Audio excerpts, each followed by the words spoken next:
नमस्कार friends, R S ज्ञान YouTube channel में आपका हार्दिक स्वागत है। जैसे कि आप देख रहे हैं कंप्यूटर स्क्रीन पर Madhya Pradesh public service commission, तो यहाँ पर राज्य सेवा प्रारंभिक परीक्षा यानी कि पीसीएस के लिए फॉर्म कैसे अप्लाई करना है। State service preliminary examination 2024, state forest service preliminary exam 2024। तो यहाँ जो एप्लीकेशन फॉर्म है इसके सामने ये लिंक बना हुआ है, एक्शन बटन, सिंपली आपको यहाँ क्लिक कर देना होगा। जैसे क्लिक करते तो अगला पेज आपके सामने और यहाँ पर आपको टिक करना है, इस पर भी क्लिक करना है आपको और फिर से यहाँ जाना और फिर से इस पर भी क्लिक करना है। दोनों नोटिफिकेशन पर क्लिक करना बारी बारी से और इनको आप रीड करना चाहें तो रीड कर सकते हैं, उसका जैसे भी रीड कर सकते हैं। अब आपको सीधा पेज के बॉटम में पहुंचना है और यहाँ पर आई एक्सेप्ट वाली बटन पर क्लिक कर देना है। जैसे ही आप क्लिक करेंगे तो आपके सामने फॉर्म ओपन हो जाएगा, राज्य सेवा प्रारंभिक परीक्षा 2024। तो यहाँ पर आपको आवेदित परीक्षा का नाम, यदि आप बहुत में करना चाहते हैं तो बहुत को सिलेक्ट कर लीजिए और यदि आप केवल स्टेट सर्विस प्रीलिमिनरी एग्जामिनेशन 2024 में करना चाहते हैं तो केवल इसको ही सिलेक्ट करिएगा। जैसे हमने बौद्ध के लिए किया तो यहाँ राज्य वन सेवा परीक्षा 2024 की शैक्षणिक अर्हता हेतु स्नातक उपाधि का चयन करें। बी ही है, बी टेक है, बैचलर ऑफ साइंस है, यदि है तो आप सिलेक्ट कर लीजिए और सब्जेक्ट यहाँ लिख दीजिए बीएससी का। ठीक है, यदि आपके पास नहीं है बीएससी तो आप स्टेट सर्विस प्रीलिमिनरी एग्जामिनेशन 2024 से सिलेक्ट करेंगे। बीए बीकॉम तो आप इससे फिल कर सकते हैं फॉर्म को। ठीक है, और बीएससी है तो बहुत वाला सिलेक्ट करेंगे और यहाँ पर बीएससी सिलेक्ट कर लेंगे अपना और यहाँ पर उसको उपाधि का सब्जेक्ट लिख देंगे। ठीक है, अब ऐसे ही अभ्यर्थी का नाम यहाँ 10th की मार्कशीट के अनुसार आपको फिल कर देना है। अभ्यर्थी का मध्य नाम क्या है और अभ्यर्थी का अंतिम नाम क्या है। जैसे मान लीजिए मोहन कुमार यादव है तो मोहन प्रथम में और कुमार मध्य में और लास्ट में यादव। ठीक है, केवल मोहन यादव है तो फर्स्ट में मोहन लिख दीजिए और लास्ट में आप यादव लिख दीजिए सरनेम वाले कॉलम में। ठीक है, जेंडर को सिलेक्ट कर लीजिएगा, डेट ऑफ बर्थ को कैलेंडर की सहायता से सिलेक्ट कर लीजिएगा। ठीक है, पिता का नाम माता का नाम 10th की मार्कशीट के अनुसार सही सही फिल करिएगा। अभ्यर्थी विवाहित है तो यस करें, नहीं तो नो करिएगा। उसके बाद क्या अभ्यर्थी मध्य प्रदेश का मूल निवासी है, तो यदि आप हैं तो यस करें, नहीं तो नो कर दीजिएगा। तो जैसे ही आप नो करेंगे वैसे यहाँ जो है पात्रता की जो श्रेणी है वो जनरल हो जाएगा और सभी आरक्षण आपके समाप्त हो जाएंगे जनरल कैटेगरी के लिए। ओके फ्रेंड्स, अब यहाँ अभ्यर्थियों को दिव्यांगता प्रमाण पत्र वगैरह है तो यस, नहीं तो नो करेंगे और ये कॉलम पूरा बंद हो जाए। अगला स्टेप है, क्या अभ्यर्थी कभी सेवा से पृथक करने के दंड में से दंडित किया गया है, नो कर दीजिएगा। क्या अभ्यर्थी आयोग की किसी परीक्षा अथवा चयन की विवर्जित अवधि में है, यहाँ पे भी नो रखिएगा। क्या मध्य प्रदेश शासन अथवा उसके नागरिक सैनिक निगम मंडल स्वशासी संस्था में सेवारत, यहाँ पे भी नो करिएगा। यदि है तो यस भी कर सकते हैं। क्या अभ्यर्थी के विरुद्ध कोई आपराधिक मामला, नो कर दीजिएगा क्रिमिनल केसेस के लिए। भूतपूर्व सैनिक का विवरण, ये तो पहले से ही नो रखा है यहाँ पे। उसके बाद आयु सीमा प्रोत्साहन स्वरूप देय छूटों का बंद रहेगा यहाँ पर। क्या अभ्यर्थी विक्रम अवार्ड सम्मानित खिलाड़ी है तो यस, नहीं तो नो। अब क्या अभ्यर्थी स्नातक है तो यस करिएगा। क्या अभ्यर्थी स्नातक अंतिम वर्ष में अध्ययनरत है, मतलब यहाँ पर अपेयरिंग का भी ऑप्शन दिया गया है तो यस करेंगे। तो यहाँ अपेयरिंग का डिटेल आपको जितना भी है वो फिल करना पड़ेगा, अदरवाइज छोड़ना पड़ेगा। तो हम तो हैं भाई स्नातक तो हम यस कर देंगे यहाँ पे। ठीक है, और ये कॉलम बंद हो जाएगा। उसके बाद यहाँ 10th है, 12th है और बैचलर डिग्री जो भी आपके पास है और जिसके अकॉर्डिंग आप फिल कर रहे हैं। यदि बहुत के लिए कर रहे हैं तो वहाँ वन रक्षक के लिए बीएससी होना आवश्यक है और यदि केवल स्टेट प्रीलिमिनरी एग्जामिनेशन के लिए कर रहे हैं तो वहाँ भी ये बीकॉम आर्ट साइड चलेगा। तो उसी के हिसाब से अपना सही सही फिल करिएगा।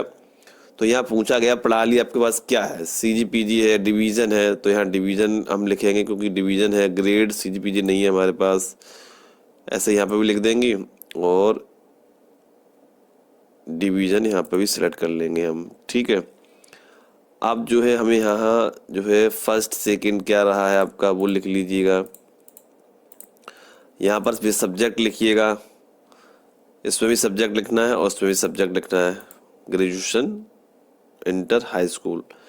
पूर्णांक कितना कितना है आपका फिल कर दीजिएगा, प्रतिशत यहाँ पर लिखना है, और जो बोर्ड संस्थान है आपका वो लिखिएगा, उत्तीर्ण वर्ष यहाँ पर लिखना होगा, प्रमाण पत्र में अंकित रोल नंबर भी यहाँ पर आपको टाइप करना होगा। ठीक है, इस प्रकार यहाँ पर एजुकेशन डिटेल्स को फिल कर लिया गया है। और हम नीचे की तरफ बढ़ते हैं। यहाँ पर अपना बैंक का नाम, IFS कोड, शाखा का नाम, शाखा कोड, खाता धारक का नाम, खाता संख्या और पासबुक को यहाँ पर अपलोड कर देंगे। एड्रेस को सही से फिल करेंगे। उसके बाद यहाँ पर अपना फोटो और अपना हस्ताक्षर यहाँ आपको लगाना है। मोबाइल नंबर और ईमेल एड्रेस यहाँ पर डालना है सही। डिक्लेरेशन टिक करना है, वेरिफिकेशन कोड डालना है और नेक्स्ट बटन पर आपको क्लिक कर देना होगा। अगला स्टेप आपके सामने है, परीक्षा शहर का प्रथम विकल्प चूज कर लीजिएगा। उसके बाद द्वितीय को चूज कर लीजिएगा और सबमिट कर दीजिएगा। अगला स्टेप आपके सामने है और अब आपको जो है प्रोसीड टू पेमेंट पर क्लिक करना होगा। पेमेंट गेटवे का ऑप्शन आ चुका है। Net banking, debit card, UPI, wallet किसी का भी यूज कर सकते हैं। तो मैंने डेबिट कार्ड को चूज कर लिया यहाँ पर। यदि आपका पेमेंट फेल्ड हो गया या फिर कट गया है और आप चाहते हैं हम पेमेंट की स्थिति कैसे चेक करें, वेरीफाई कैसे कर सकते हैं, तो सिंपली आपको यहाँ तक पहुँचना होगा पेमेंट फेल्ड या कट जाने के बाद। और आपके सामने देख सकते हैं भुगतान पुनः सत्यापन की लिंक देख सकते हैं। अगर आपके खाते से राशि कट जाए तथा रसीद प्राप्त नहीं हो तो कृपया भुगतान पुनः सत्यापन लिंक से वेरीफाई जरूर करें। जब तक पेमेंट वेरीफाई नहीं होगा तो आपकी रसीद यानी कि फाइनल प्रिंट आउट आपको नहीं मिलेगा, फॉर्म आपका एक्सेप्ट नहीं माना जाएगा। तो चलिए यहाँ पर क्लिक करके देख लेते हैं कैसा लिंक ओपन हो रहा है। पेमेंट करते समय आपको एक रेफरेंस नंबर मिलता है, वो जरूर नोट कर लीजिएगा। वो नंबर यहाँ डलेगा और आप अपना कैप्चा फिल करिए, वेरीफाई करिए। अगर आपका पेमेंट कटा होगा सक्सेसफुल तो यहाँ से वेरीफाई होगा और आप अपना जो प्रिंट स्लिप है, जो रसीद है, वो आप ले पाएंगे। जैसे ही हमने डेबिट कार्ड का ऑप्शन सिलेक्ट किया और सामने थी हमारे पास HDFC और बैंकें थी, तो मैंने HDFC वाले पर क्लिक किया। जैसे ही HDFC वाले पर क्लिक किया तो यहाँ आ गया, ये एक पॉपअप निकल कर आ गया, MP online reference number for the transaction is. तो इस नंबर को या तो कैप्चर कर लीजिए या फोटो खींच लीजिए या फिर लिख कर रख लीजिए, जो कि मैंने अभी आपको जस्ट कुछ सेकंड पहले साइड दिखाई थी। MP online reference number, payment transaction failed cut जाने पर इस नंबर का यूज होगा वहां पर और वहां से आप स्टेटस को चेक कर पाएंगे आप। ओके फ्रेंड्स, अब यहाँ पर ओके कर दीजिएगा। यहाँ पर देख सकते हैं ऑर्डर डिटेल्स, ऑर्डर नंबर है, इस नंबर को भी नोट कर लीजिए आप। ठीक है, उसके बाद क्रेडिट कार्ड है तो पेमेंट कर दीजिएगा, नहीं तो नेट बैंकिंग से अपना पेमेंट को कंप्लीट करिएगा। फेल्ड होने की स्थिति में, पेमेंट कट जाने की स्थिति में आपको ये ज्ञात हो गया कि हमारा बैलेंस कट गया है, तो जो MP ऑनलाइन रेफरेंस नंबर है वो आपको मैंने अभी जो लिंक दिखाया था और ये ऑर्डर नंबर दोनों ही को नोट कर लेना है आपको। ठीक है, तो ये जो लिंक है यहाँ पर MP ऑनलाइन रेफरेंस नंबर मांग रहा है, उस नंबर को डालिएगा और कैप्चा डालिएगा, अपने पेमेंट को वेरीफाई करिएगा। ठीक है, यदि ना ले तो ऑर्डर जो नंबर आपने नोट किया था तो उसको यहाँ डालकर चेक कर लीजिए। मुझे लगता है लगभग दोनों चीज़ें सेम ही होंगी, बट दोनों को नोट जरूर कर लीजिएगा, बारी बारी से डालकर चेक जरूर करिएगा, समाधान जरूर होगा। जब पेमेंट आपका सक्सेसफुली कट जाएगा तो आपको जो भुगतान नहीं है वहाँ हाँ लिख कर आ जाएगा। इन केस पेमेंट फेलर हुआ है तो यहाँ जो ट्रांजेक्शन ID है इसको नोट कर लीजिए, यहाँ पे ट्रांजेक्शन ID है नोट कर लीजिए, दोनों एक ही चीज़ है, एक को नोट कर लीजिए। क्योंकि जो हमने वो साइट बताई थी आपको MP ऑनलाइन रेफरेंस नंबर वहाँ डालकर चेक करने के लिए, तो जब आपके पास नहीं होगा तो ये वहाँ डालकर चेक कर लीजिएगा एक बार। फिर यहाँ दिया हुआ है कि in case of failure contact MP online contact details, तो यहाँ पर क्लिक करिएगा। यहाँ पर आपको जो है कुछ ना कुछ समाधान जरूर मिलेगा और इसको प्रिंट जरूर कर लीजिएगा जो पेमेंट आपकी फेल्ड हुई है। ठीक है, उस पर आपको जो ट्रांजेक्शन ID है उससे ट्रांजेक्शन को ट्रैक करने में आसानी रहेगी। तो यहाँ जो MP ऑनलाइन कॉन्टेक्ट डिटेल्स है, इन केस फेलर पेमेंट हो गया है तो यहाँ क्लिक करके देख लेते हैं क्या है। तो यहाँ पर जो है संपर्क सूत्र निकल कर आ चुकी है, बट मैंने सिक्योरिटी रीजन से हाइड कर रखा है। जब आप देखेंगे तो आपको बिल्कुल क्लियर और स्पष्ट दिखाई देगा। कस्टमर केयर 9:30 बजे से 7 बजे तक का यहाँ टाइम दे रखा है, नंबर लिखा हुआ है और आप इन तीनों नंबर को ट्राई करिएगा, आपका समाधान होने की पूरी पूरी संभावना रहेगी। और जो भी आपको ट्रिक को टिप्स बताए गए हैं उनको फॉलो ज़रूर करिएगा। अकाउंट अपना बैलेंस चेक करते रहिएगा रिफंड के लिए, और दोबारा से जब हम लॉगिन करेंगे तो कैसे करेंगे और स्टेटस कैसे चेक कर पाएंगे, तो चलिए देख लेते हैं एक झलक। अब जब आप स्टेटस चेक करना चाहेंगे या फिर पेमेंट दोबारा से करना चाहेंगे, फॉर्म को एडिट करना चाहेंगे, तो एप्लीकेशन नंबर की ज़रूरत पड़ती है और आपको पेमेंट फेल्ड हो चुका है, उस दौरान आपने नोट नहीं कर पाया है, तो क्या करना चाहिए। नाउ योर एप्लीकेशन नंबर है, बस आपको सिर्फ यहाँ पर क्लिक करना होगा और क्लिक करने के बाद जो है आपके सामने कुछ इस प्रकार की डिटेल ओपन होगी। इस प्रकार यहाँ पर examination name state service preliminary examination 2024 state forest service preliminary examination 2024, इसको सिलेक्ट कर लेना है आपको। ठीक है, काफ़ी मुश्किल से सर्च हुआ ये और वीडियो के माध्यम से आप बहुत आसानी से कर पाएंगे, कुछ सेकंड ही कर पाएंगे आप। ठीक है, कुछ सेकंड हो जाएगा। सेलेक्ट करिएगा सिंपली कैंडिडेट नेम जो आपने फॉर्म में फिल किया था, लास्ट नेम और mother's name, date of birth,